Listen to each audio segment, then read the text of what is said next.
अस्सलाम वालेकुम नाज़रीन, मैं हूं आपका मेज़बान मोहम्मद इमरान रियाज़।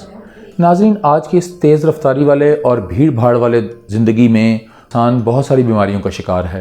इनमें से बहुत सारी बीमारियां ऐसी हैं जिसमें दवा से ज़्यादा एक्सरसाइजेज़ की ज़रूरत होती है। और आज के इस असर हाज़िर में फ़िज़ियोथेरेपी एक ऐसा ज़बरदस्त तरीका इलाज है जिसमें इलेक्ट्रोथेरेपी, मसाजेज़, हीट थेरेपी और डिफरेंट तरह की एक्सरसाइज के ज़रिए पेशेंट को रिहेबिलिटेट किया जाता है। इसमें हर तरह की उम्र के लोग होते हैं, बच्चे हैं, बूढ़े हैं, जवान हैं, हर तरह के लोग इसमें शामिल हैं। मुख्तलिफ़ तरह की बीमारियां जो ज़्यादातर देर तक बैठने की वजह से घुटनों का दर्द या गर्दन में दर्द या इस तरह के और बहुत सारे जो ज़ियाबितस के मरीज़ हैं उन्हें भी इस तरह के बहुत सारे मसाइल का सामना रहता है मसल्स फ्रोज़न के हवाले से। तो ये वो सारी की सारी ऐसी तकालीफ़ हैं कि जिसमें दवा से ज़्यादा मसाज और एक्सरसाइज को अगर इसमें शामिल कर लिया जाए तो आप बहुत जल्दी अपने आप को रिकवर कर सकते हैं। मुख्तलिफ़ तरह की जो इंजरीज़ हैं या स्पोर्ट्स इंजरीज़ हैं उससे आप अपने आप को कवर कर सकते हैं और अपनी लाइफ स्टाइल को आप बहुत बेहतर कर सकते हैं। नाज़रीन, आज इस वक्त हम एक ऐसी जगह पर मौजूद हैं, आपको मेरे पीछे ये मुख्तलिफ़ तरह की इक्विपमेंट्स वगैरह लगे नज़र आ रहे होंगे कि जहाँ पे पेशेंट्स को मुख्तलिफ़ तरह के ट्रीटमेंट्स दिए जाते हैं ताकि वो अपनी ज़िंदगी को और अपने म्यार ज़िंदगी को बेहतर कर सकें। नाज़रीन, आज हमारे साथ मौजूद हैं जनाह हॉस्पिटल के फ़िज़ियोथेरेपी डिपार्टमेंट की हेड डॉक्टर शाज़िया रफ़ीक साहिबा। आज हम उनके साथ तफसील से इस हवाले से गुफ्तगू करेंगे कि आया फ़िज़ियोथेरेपी के हवाले से वो कौन कौन सी ऐसी तकालीफ़ हैं कि जिसमें फ़िज़ियोथेरेपी इलाज का एक बेहतरीन ज़रिया है। तो आइए उनके साथ तफसील से बात करते हैं। अस्सलाम वालेकुम डॉक्टर साहिबा। वालेकुम सलाम। अच्छा डॉक्टर साहब, पहले तो आपका बेहद शुक्रिया कि आपने अपनी मसरूफ़ियत में से हमें वक्त दिया। एक्चुअली हम आपसे पूछना ये चाह रहे थे कि आजकल ये जो फ़िज़ियोथेरेपी के हवाले से लोगों को ट्रीटमेंट दिया जा रहा है, तो ज़रा नाज़रीन को ये बताइए कि फ़िज़ियोथेरेपी एक्चुअली है क्या और वो कौन कौन सी डिजीज़ हैं कि जिसमें फ़िज़ियोथेरेपी को ही रिकमेंड किया जाता है। फ़िज़ियोथेरेपी एक ऐसा तरीका इलाज है जिसमें हम मेडिसिन्स का मिनिमल रोल प्ले करवाते हैं और जो मेन हमारी एक्सरसाइजेस हैं और डिफरेंट मोडालिटीज़ हैं उनको हम यूज़ करते हुए पेशेंट की पेन को मैनेज करते हैं और साथ में उसको रिहेबिलिटेट करते हैं। और आपने दूसरा क्वेश्चन पूछा कि कौन कौन सी ऐसी चीज़ें हैं या डिजीज़ हैं जिसमें आप फ़िज़ियोथेरेपी रिकमेंड कर सकते हैं। तो अपार्ट फ्रॉम डिजीज़ अगर ये कहा जाए कि हर घर में फ़िज़ियोथेरेपी का पेशेंट मौजूद है, चाहे वो बच्चा है, चाहे वो जवान है, चाहे वो बूढ़ा है या जो भी उसकी एज ग्रुप का है, क्योंकि ये सिर्फ हम उस तरह के पेशेंट्स को ही नहीं डील करते जिसको कोई डिज़ीज़ हो या कोई प्रॉब्लम हो, बल्कि कुछ लोग जो इस तरह हैं अपनी फ़िटनेस को बरकरार रखना चाहते हैं वो भी हमसे कंसल्ट कर सकते हैं। ऐसे बहुत से मर्ज़ हैं जहाँ पे एक हद तक आके दवाई का इस्तेमाल भी ख़त्म हो जाता है और साथ में सर्जरीज़ का रोल भी ख़त्म हो जाता है। अगर आप देखें तो सीपी चाइल्ड्स आपने बच्चों में अगर देखे होंगे तो वहाँ पे जब कुछ भी नहीं करे सर्जन्स या फिजिशियन कर पाते हैं तो एक फ़िज़ियोथेरेपिस्ट ही उस बच्चे को बचपन से लेके जवानी तक बताता है कि आपने किस तरह से अपने रोज़मर्रा की चीज़ों को हैंडल करना है। इस तरह अगर हम ओल्ड एज में देखें तो स्ट्रोक फालिश के जो पेशेंट्स हैं उसको भी रिहेबिलिटेट करना और बैक टू नॉर्मल लाइफ में लेकर आना, ये भी मेरे ख्याल में फ़िज़िकल थेरेपिस्ट का ही कमाल है। ठीक। अच्छा डॉक्टर साहब, आजकल देखने में आया है कि ज़्यादातर नौजवान नस्ल्स के अंदर भी ये बड़ा काम आ रहा है। शायद मेरा ख्याल है कि जो ज़्यादा देर तक वो बैठे, आजकल क्योंकि बैठने का काम ज़रा लोगों का ज़्यादा है तो उसकी वजह से बैक एक का कोई प्रॉब्लम आ जाता है या कोई पॉस्चर उनका कोई इस तरह का ठीक नहीं होता, तो उसमें क्या करना चाहिए लोगों को? पहले यही कहा जाता था कि जो बैक एक हैं या बहुत सारे मर्ज़ हैं वो सिर्फ ओल्ड एज में ही होते हैं, लेकिन अभी आपने कहा कि बच्चे ज़्यादातर स्पेशली ये कोविड में बहुत ज़्यादा जो है बैठ के क्लासेस में उनकी ऑनलाइन क्लासेस हैं, फिर डेस्कटॉप जो काम है उनका भी पोस्चर बहुत ज़्यादा ख़राब हो जाता है। जो पोस्चर है वो प्रॉपर या इम्बैलेंस कर जाता है मसल वर्क को, तो उसकी वजह से डिफरेंट प्रॉब्लम्स हो जाती हैं। कईयों को सर्वाइकल का इशू हो जाता है, इससे गर्दन में दर्द होगी, कईयों को शोल्डर का इशू हो जाता है, कईयों को बैक एक हो जाती है, तो मल्टीपल इश्यूज इससे क्रिएट होना शुरू कर देते हैं। तो इस ट्रीटमेंट के अंदर आप ज़्यादा फोकस है वो सिर्फ एक्सरसाइज पे ही रखते हैं?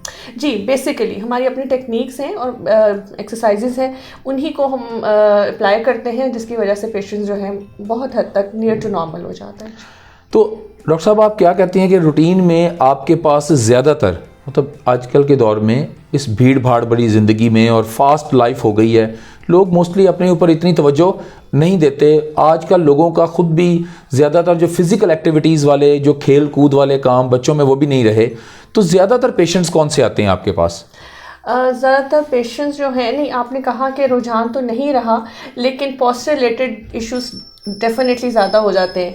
तो उस तरह के पेशेंट्स, नेक पेन के, बैक के पेशेंट्स आजकल ज़्यादा मेरे पास आते हैं। तो कितने सेशंस आपको या डिफरेंट डिजीज़ में डिफरेंट सेशंस होते हैं? बिल्कुल, और सीवियरिटी ऑफ डिजीज़ पे डिपेंड करता है, उसकी कंडीशन कौन सी है, कौन से ग्रेड में है, उसी हिसाब से सेशंस जो हैं हम मैनेज कर पाते हैं। तो यहाँ पे आपके पास जो यहाँ पे डिफरेंट तरह की कोई आप इक्विपमेंट वगैरह इसमें यूज़ करते हैं? बिल्कुल, हमारे पास जो लेटेस्ट इक्विपमेंट्स हैं पेन मैनेजमेंट के लिए, रिहेबिलिटेशन के लिए, जिस तरह कोई न्यूरोलॉजिकल डिसऑर्डर्स हो जाता है, रिस्ट ड्रॉप हो जाता है, उसके लिए स्टिमुलेशन देनी हो तो उनके लिए हमने स्टिमुलेटर्स रखे हुए हैं। लेज़र जो आजकल बहुत ट्रेंड है उसका, हमारा यूके बेस्ड हमारे पास लेज़र है इक्विपमेंट, उसको मैनेज करते हैं। अल्ट्रासाउंड थेरेपी, ब्यूटिक ultrasound, short wave diathermy, TENS, each and everything. तो इसमें एक तो देखने में जो नॉर्मल दो टर्मिनोलॉजीज़ जो हमारे लिए ज़रा आसान है, मतलब हमें तो समझ आ जाती है, एक तो मसाज है और दूसरा एक्सरसाइज है, लेकिन इसमें एक हीट थेरेपी और एक इलेक्ट्रोथेरेपी भी इसमें यूज़ की जाती है पेशेंट्स को रिहेबिलिटेट करने के लिए। तो ये क्या चीज़ें हैं? जो आपने अभी बताया इलेक्ट्रोथेरेपी, जिसे मैंने आपको बताया कि हम यूज़ करते हैं अल्ट्रासाउंड, ठीक है, उसको भी आप उसी कैटेगरी में ला सकते हैं। अच्छा। इलेक्ट्रोथेरेपी, उसमें डिफरेंट रेडिक करंट्स होते हैं, फिर जैसा स्टिमुलेशन है उसमें भी करंट्स हो जाते हैं, तो उसको भी यूज़ करते हैं। हीट थेरेपी, जिस तरह हम हाइड्रोक्लेटर हॉट पैक्स यूज़ करते हैं, उसके साथ हम कोल्ड पैक्स भी यूज़ करते हैं, कोल्ड अच्छा। थेरेपी भी यूज़ करते हैं, ठीक है। सही। क्योंकि जब कोई एक्यूट इंजरी होती है और स्वेलिंग हो जाती है तो उसमें हीट की बजाय हम कोल्ड को प्रेफर करते हैं। ठीक। अच्छा डॉक्टर साहबा, सुनने में भी ये चीज़ आती है कि पेशेंट्स मोस्टली ज़्यादातर कहते हैं कि जी इसीलिए हम फिजियोथेरेपी को लोग इस तरफ ज़रा भी थोड़ा सा रुझान तो दिन ब दिन बढ़ रहा है। अब लोग आहिस्ता आहिस्ता उनको ये समझ आ गई है कि कुछ डिजीज़ ऐसी हैं कि जिसमें हमें सिर्फ फिजियोथेरेपी ही करवानी है, लेकिन ज़्यादातर लोग ये कहते हैं कि जी फिजियोथेरेपिस्ट जो है वो बड़ा एक महंगा तरीका इलाज है। तो इस सिलसिले में आप क्या कहेंगी? मेरा नहीं ख्याल कि इसमें कोई सच्चाई है, बिकॉज आप किसी भी सर्जन के पास जाते हैं तो वो छोटा सा प्रोसीजर करने के भी मिनिमम उसके चार्जेस 30 to 40 या 50,000 तो वो ले लेता है, ठीक है। ये बहुत मैंने आपको मिनिमल चार्जेस और बहुत ऑर्डिनरी किस्म के सर्जन के बताए हैं। तो अगर आपको कोई ऐसी प्रॉब्लम है, फ्रोजन शोल्डर है, हमारे पास सेशन ले लेते हैं और सर्जरी से बच जाते हैं, उसके कॉम्प्लिकेशन से बच जाते हैं, तो मेरा नहीं ख्याल कि इट्स एक्सपेंसिव ट्रीटमेंट और ये वर्थ करती है। तो ये जो आप सेशंस करते हैं, जो चार्जेस आप लोगों से लेते हैं, वो सेशन बेस्ड होते हैं? सेशन बेस्ड होते हैं, पर डे हम चार्ज करते हैं। पर डे के हिसाब से आप चार्ज करते हैं। जी। तो उसके बाद क्या जो पेशेंट है उसके बाद आप उसको बता देते हैं कि आप रूटीन में अगर घर में भी वो करना चाहे तो वो एक्सरसाइज कर सकता जब भी हम उसको सेशन को कंप्लीट करके उसको हम होम प्लान एडवाइस कर देते हैं।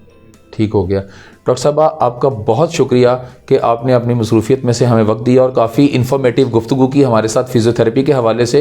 मैं उम्मीद करता हूँ कि ये जो जितनी भी बातें आपने बताई हैं, ये डेफिनेटली जब ये लोग इस वीडियोज़ को देखेंगे तो उनको काफ़ी हद तक इससे मदद मिलेगी कि वो अपने मामलात को और अपनी रोज़मर्रा ज़िंदगी को एक बेहतर तरीके से गुजार सकेंगे। Thank you very much. अच्छा, इस वक्त नाज़रीन हम उस जगह पर मौजूद हैं जहाँ पेशेंट्स को ट्रीटमेंट दिया जाता है। डॉक्टर साहब भी हमारे साथ मौजूद हैं और पेशेंट भी हमारे साथ मौजूद हैं और इनसे हम बात करके देखते हैं कि ये किस चीज़ का ट्रीटमेंट यहाँ करवा रहे हैं और उससे इनको क्या इसके फायदे हुए हैं। डॉक्टर साहब, क्या प्रॉब्लम थी पेशेंट्स को? ये ऑस्टियोआर्थराइटिस की पेशेंट थी, इनको नी जॉइंट पे और हिप जॉइंट पे और inside of the inguinal region बहुत ज़्यादा स्वेयर पेन थी। और उसके बाद हम लोगों ने इनको डिफरेंट थेरेपी के सेशंस लिए और इतनी इंप्रूवमेंट आई है कि आपको पेशेंट को अपना। अस्सलाम वालेकुम। जी वालेकुम सलाम। क्या नाम है आपका? समीना कईम। जी। तो आपको ऑर्थराइटिस घुटनों के दर्द का प्रॉब्लम था? जी, घुटनों का और इनर थाई बोन, हिप और ऑलमोस्ट पूरी लेग में मेरी पेन आती थी जी, और साथ स्वेलिंग हो जाती थी और फिर ये कि काफ़ी ज़्यादा पेन होती थी। तो कब से आप ये ट्रीटमेंट ले रही हैं? मुझे तकरीबन 7-8 सेशंस मैंने लिए अभी जी। तो अब आप क्या फील करते हैं, मतलब आपको पहले से ये फिजियोथेरेपी के लिए जो आपको ट्रीटमेंट दिया जा रहा है इससे आप काफ़ी रिलीफ फील करती हैं? काफ़ी रिलीफ फील किया है मैंने, अल्हम्दुलिल्लाह। मेरी स्वेलिंग काफ़ी रिड्यूस हुई है, पेन में काफ़ी अल्हम्दुलिल्लाह कमी आई है और मैं बहुत बेहतर फील कर रही हूँ जी। तो अब आपको मेडिसिन वगैरह की कोई आप नहीं खा रही, अब सिर्फ ये जो सेशन आप कर रही हैं इसी से आपको इससे बेहतरी आ रही है? मेडिसिन तो मैं ले रही हूँ, मेडिसिन मैं ले रही हूँ डॉक्टर की एडवाइस से। ठीक है। और साथ साथ ये थेरेपी चल रही है, इससे मैं बहुत ज़्यादा फ़र्क महसूस कर रही हूँ। आपका बेहद शुक्रिया। वेलकम। तो नाज़रीन, ये था हमारा आज का प्रोग्राम कि जिसमें हमने कोशिश की है कि आपको उन बीमारियों के हवाले से तफसील से बताया जाए कि जिनमें फ़िज़ियोथेरेपी को ही रिकमेंड किया जाता है कि अगर आप किसी किस्म के किसी मसले से दो चार हैं तो आप उसमें अगर फ़िज़ियोथेरेपी के सेशंस करवा लें तो उससे आप काफ़ी हद तक अपनी पेन को ख़त्म कर सकते हैं। उस हवाले से हमने डॉक्टर साहबा के साथ भी काफ़ी तफसील से गुफ्तगू की और पेशेंट के साथ भी गुफ्तगू की ताकि आप को ये वीडियो आपके लिए मैक्सिमम फ़ायदेमंद साबित हो सके। उम्मीद है इस वीडियो को देखने के बाद काफ़ी हद तक आप फ़िज़ियोथेरेपी के हवाले से रिलेटेड जो प्रॉब्लम्स हैं आप उन्हें अंडरस्टैंड ज़रूर कर जाएंगे और आप उन फ़िज़ियोथेरेपी के ज़रिए अपने म्यार ज़िंदगी को मज़ीद बेहतर कर सकेंगे।